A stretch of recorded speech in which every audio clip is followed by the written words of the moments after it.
Start. भैया बहन सबको बहुत बहुत नमस्कार। और स्कूल में हम हैं और यहीं से कक्षा संचालित है। कक्षा की रिकॉर्डिंग भी सही तरीके से हो रही है, जिससे कि अधिक से अधिक भैया बहन क्लास का फ़ायदा ले सकें। मैंने पिछले दिनों आपसे एक बात कहा था। मैंने आपसे कहा था कि PT1 के पहले हम लोग किसी सब्जेक्ट में एक चीज़ लेते थे, एक विषय, और उसी को कंटिन्यू करते थे।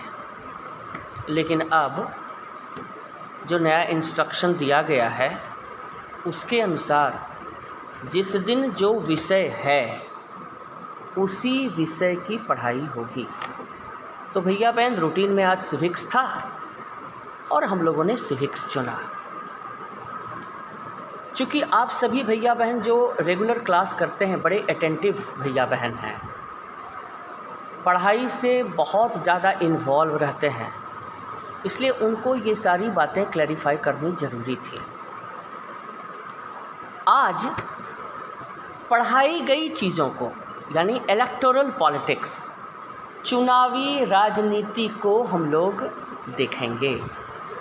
आपको थोड़ा आश्चर्य होगा कि चुनावी राजनीति तो पहले हो चुका है, लेकिन भैया बहन अपना जो FT अब होने वाला है उसके सिलेबस में चुनावी राजनीति ही है। इसलिए आपके लिए ये बहुत फ़ायदेमंद है। इसलिए मैंने सोचा कि आज इलेक्टोरल पॉलिटिक्स को एक बार फिर से देख लिया जाए। और आप समझ गए होंगे कि मैं ऐसा क्यों कर रहा हूँ, क्योंकि हम लोग सिलेबस वाइज बहुत अप टू डेट हैं, और सिलेबस वाइज जो अप टू डेट हैं तो हमें बहुत फ़ायदा भी मिलना चाहिए। जो भैया बहन रोज़ कक्षा कर रहे हैं, PT1 में अपीयर हुए, FTs से कंसर्न्ड हैं, उन्हें क्लासेस का पूरा फ़ायदा मिले। तो भैया बहन आज मैं 3 टॉपिक को टच करूँगा। पहला, जिसको हम लोगों ने टच नहीं किया था, वो है पॉपुलर स्लोगन। आपको याद होगा कि देवीलाल ने 1987 में हरियाणा विधानसभा चुनाव में जो भाग लिया उसको उन्होंने नाम दिया था न्याय युद्ध। विस्तार से हम लोग इस पर चर्चा किए थे, न्याय युद्ध क्या है, न्याय युद्ध, देवीलाल ने इसको मुद्दा कैसे बनाया और फिर कांग्रेस की सरकार को कैसे हटाया, किसानों को किस तरह भरोसा दिया कि मैं अगर पावर में आऊँगा, मुख्यमंत्री बनूँगा, तो मैं सारे कर्ज आपको माफ़ कर दूँगा। ये कहानी आपने पूरी सुन चुकी है। ठीक उसी तरह आप कॉपी कलम रखे होंगे तो नोट करते जाएंगे।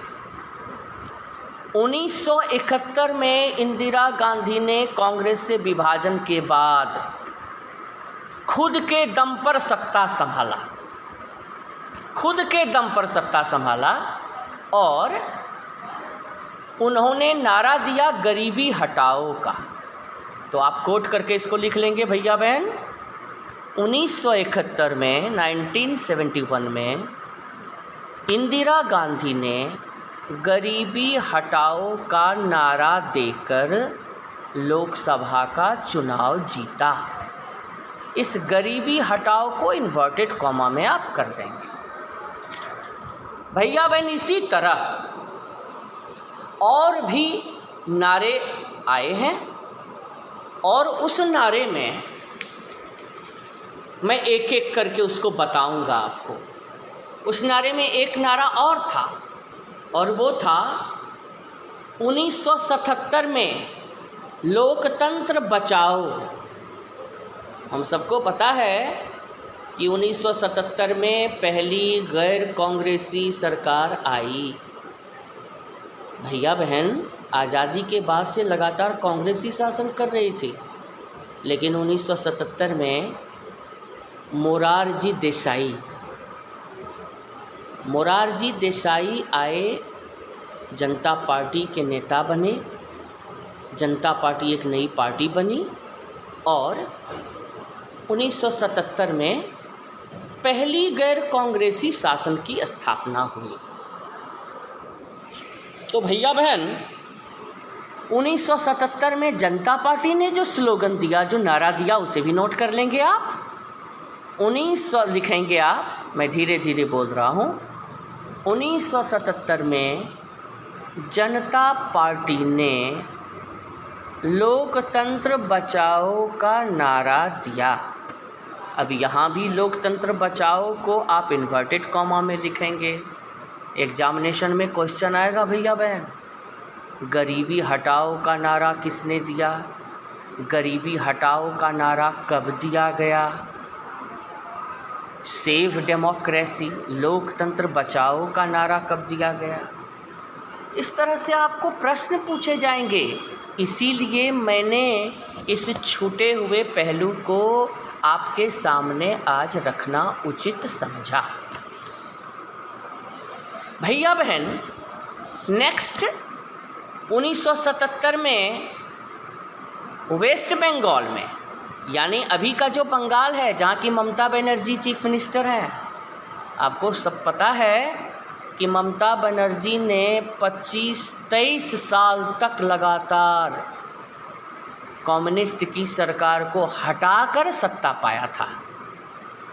और कम्युनिस्ट सरकार बंगाल में पहली बार बनी 1977 में, और नारा क्या दिया गया, खेत जोतने वाले को जमीन, land to the tillers.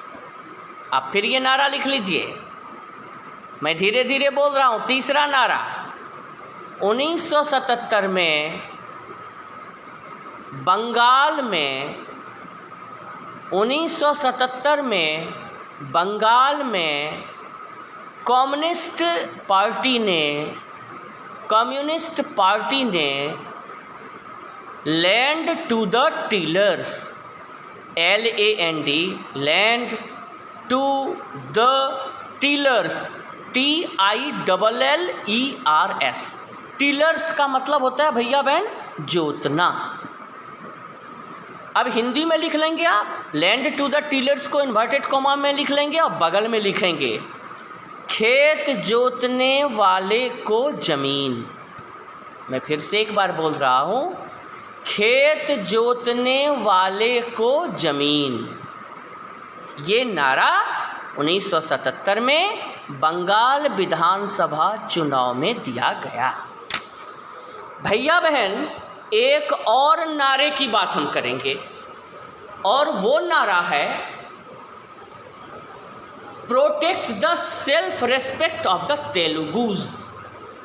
Protect अंग्रेजी में भी आप लिखेंगे, प्रोटेक्ट यानी बचाना, PROTECT, protect the self respect, स्वाभिमान। स्वाभिमान को अंग्रेजी में कहते हैं सेल्फ रेस्पेक्ट। ये तो आप भी जानते हैं, स्पेलिंग बताने की ज़रूरत नहीं है। लेकिन सेल्फ रेस्पेक्ट का S भी कैपिटल लिखिएगा, R भी कैपिटल लिखिएगा, क्योंकि ये एक स्पेशलाइज्ड स्लोगन है। प्रोटेक्ट का P भी कैपिटल, सेल्फ रेस्पेक्ट का S भी कैपिटल, R भी कैपिटल। तो protect self respect of the Telugus, Telugu Desam यानी आंध्र प्रदेश में रहने वाले लोग तेलुगु भाषा बोलते हैं, और ये आंध्र प्रदेश की ही घटना थी। ये भी 1983 की ये घटना थी, 1983 की। तो आप ऐसे लिखेंगे 1983 में NT रामाराव ने, N capital N capital T, NT Ramarao, RAMARAO, ये आंध्र प्रदेश के मुख्यमंत्री हुआ करते थे। और आज जो तेलुगु देशम पार्टी आप सुनते हैं, ये उसके फाउंडर थे, संस्थापक थे। आज तेलुगु देशम बहुत बड़ी पार्टी है, इसकी स्थापना एनटी रामाराव ने की थी। तो आपको भैया बहन एफटी में क्वेश्चन आएगा, एनटी रामाराव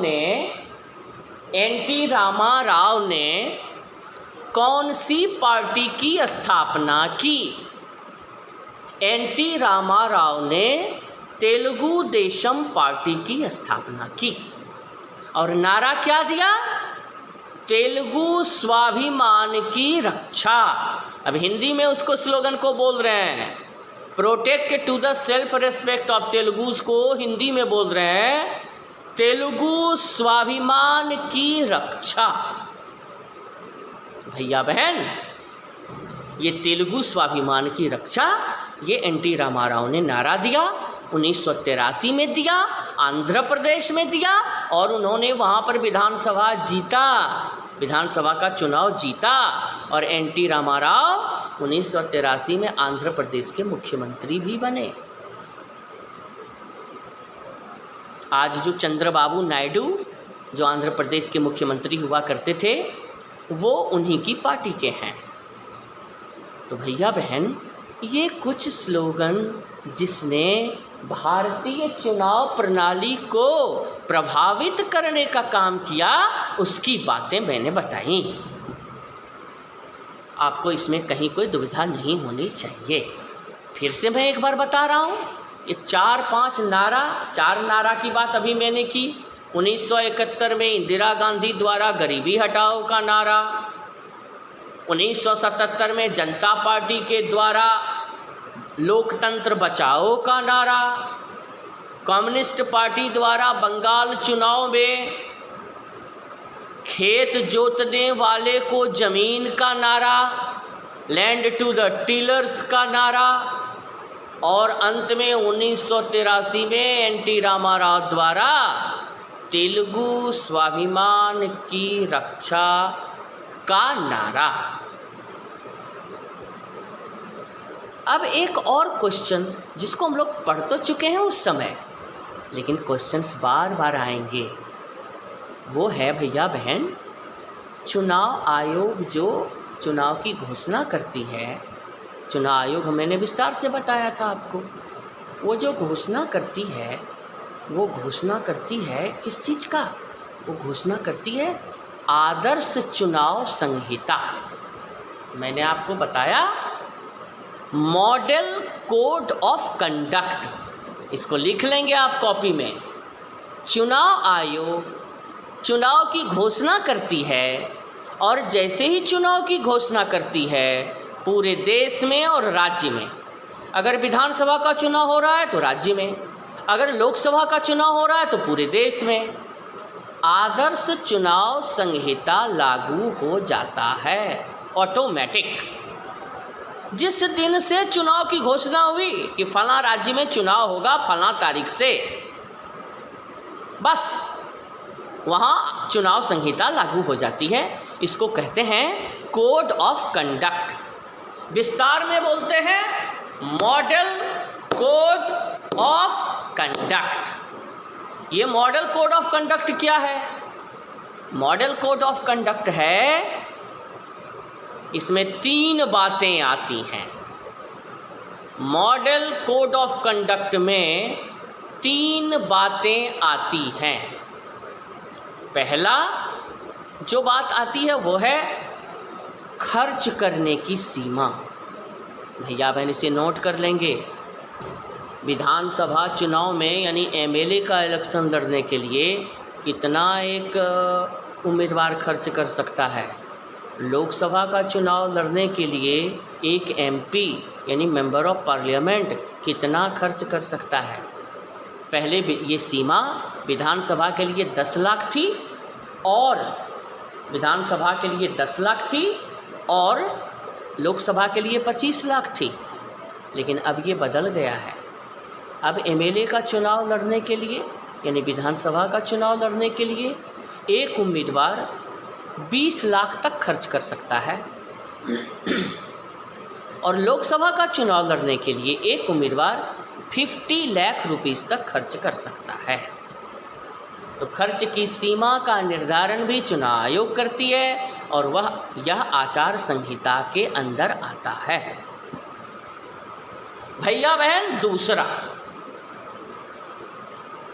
वोटर को किसी भी तरह से प्रभावित नहीं करना। दूसरा पॉइंट लिख लेंगे। खर्च सीमा तो आपने जान लिया। आपको क्वेश्चन आएगा, आदर्श आचार संहिता से आप क्या समझते हैं? तो आप लिखेंगे, आदर्श आचार संहिता उम्मीदवारों के लिए लागू की जाती है जिसमें चुनाव में किस तरह से अपनी उम्मीदवारी देनी है, चुनाव किस तरह से लड़ना है, किन नियमों से लड़ना है, किन नियमों और कानूनों का पालन करना है, इसी का संग्रह है। आदर्श चुनाव संहिता, model code of conduct, is a moderate, legal, binding restrictions abiding by which a candidate contests the election of legislative assembly or parliament। मैंने अंग्रेजी में भी आपको बताया। भैया बहन, मैं इसकी कॉपी भी आपको भेज दूंगा।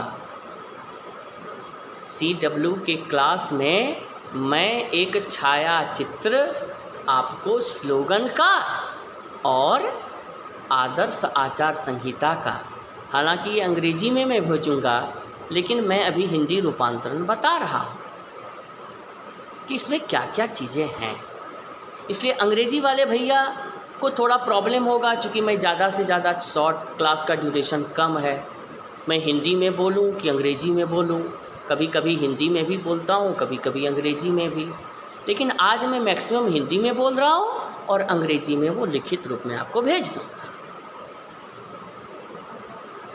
तो आदर्श आचार संहिता, मॉडल कोड ऑफ कंडक्ट के अंतर्गत अभी तक हम लोगों ने दो बातें जानी, खर्च सीमा और दूसरा, खर्च सीमा के बाद हमने क्या देखा, चुनाव की घोषणा होने के बाद ही, आदर्श आचार संहिता लागू होते ही कोई भी पार्टी, कोई भी उम्मीदवार जनता को, वोटर्स को किसी भी रूप में प्रभावित नहीं कर सकता, ना तो पैसे देकर, ना लालच देकर और ना ही डरा धमका कर। किसी भी तरीके से उसे डराना नहीं है। ये दूसरा पॉइंट है आदर्श आचार संहिता की। अब तीसरा point, use government resources for election campaign. अगर कोई मुख्यमंत्री है, प्रधानमंत्री है, उसी समय इलेक्शन हो रहा है, तो प्रधानमंत्री चुनावी सभाओं के लिए पार्टी के खर्च का इस्तेमाल करेंगे। मंत्री जी सरकारी कार में चुनाव प्रचार नहीं करेंगे। अगर उनको चुनाव प्रचार करना है तो वो सरकारी काम नहीं है, ये उनका पार्टी का काम है, इसलिए सरकारी संपत्ति का उपयोग वो नहीं कर सकते। तो भैया बहन, ये 3-4 बातें हैं। चौथी बात है, मॉडल कोड ऑफ कंडक्ट के अंतर्गत चौथी बात है, किसी भी रूप में धन बल एवं बाहुबल का प्रयोग नहीं करना। Stopping money and muscle power. Money and muscle power is totally prohibited at the time of election. इसमें क्या क्या बातें आई? The parties and the concerned candidate should not, must not take any such initiative that is related to the money or related to the physical power। बिल्कुल नहीं। आप देखे होंगे चुनाव का समय है, दलित वर्ग में लोग गए और दलित वर्ग में जाकर के बस्तियों में जाकर पैसे दे दिए। नशा का सामान बांट दिया, डरा दिया। वो कमज़ोर लोग हैं बेचारे, वोट हमको नहीं दोगे तो कल हम तुमको समझ लेंगे। अब बताइए, पैसा दे दिया, गरीब लोगों को पकड़ करके बुला लिया, कहा कि तुम किसी को वोट दोगे तुमको क्या फ़ायदा, हमको वोट दोगे हम तुमको 1000 रुपया देंगे। अब परिवार में 5 आदमी है, वो गरीब आदमी सोच रहा है कि चलो कोई जीते कोई हारे, हमको क्या मतलब, हमको 5000 रुपया तो मिला। लेकिन भैया बहन, you all are very good and honest people of the political science. आप समझ सकते हैं वोट देना फंडामेंटल राइट है, मौलिक अधिकार है, और 1000 रुपये में ये कीमती वोट खरीद लिए गए। आदर्श आचार संहिता का उल्लंघन हो गया। गलत लोग चुन करके आ जाएंगे, गलत लोग चुन करके आएंगे तो गलत सरकार बनेगी, गलत सरकार बनेगी तो शासन ठीक से नहीं चल सकेगा। तो भैया बहन, मनी एंड मसल पावर का टोटल प्रोहिबिशन ये चुनाव आयोग देखती है और चुनाव आयोग इस पर पूरा अमल करती है। अगर कोई ऐसा करते हुए पकड़ा जाता है तो उसे जेल की सज़ा दी जाती है, उसे कड़ी सज़ा दी जाती है भैया बहन, और चुनाव लड़ने से भी उस पर बैन लगा दिया जाता है। तो कोई भी व्यक्ति अपने पैर में कुल्हाड़ी मारना तो चाहेगा नहीं। Nobody wants to cut his own legs by his own sword। ये स्लोगन हम लोगों ने सुन लिया है। तो भैया बहन, FT को ध्यान में रख करके ही अब मैं 2-3 क्लास करूँगा, फिर हम लोग वर्किंग ऑफ इंस्टीट्यूशन में चले जाएंगे, संस्थाओं का कामकाज में चले जाएंगे। लेकिन इस बहाने इसका रिवीज़न भी हो गया और आपको जानकारी भी मिल गई भैया बहन, और FT देने में आपको आसानी भी हो जाएगी। तो जूम का टाइम अब हो चुका है। हम समझते हैं कि हम लोगों ने आज अच्छी चीज़ें जाना। आप सबको बहुत बहुत धन्यवाद इस पेशेंट लिसनिंग के लिए। एक बार आपको फिर से बहुत बहुत धन्यवाद। और हम समझते हैं कि सारे पार्टिसिपेंट्स जो मेरे क्लास में आज आए हैं, सबों को बहुत फ़ायदा हुआ होगा। एक बार फिर से आप सबों को बहुत बहुत धन्यवाद। Thank you so much.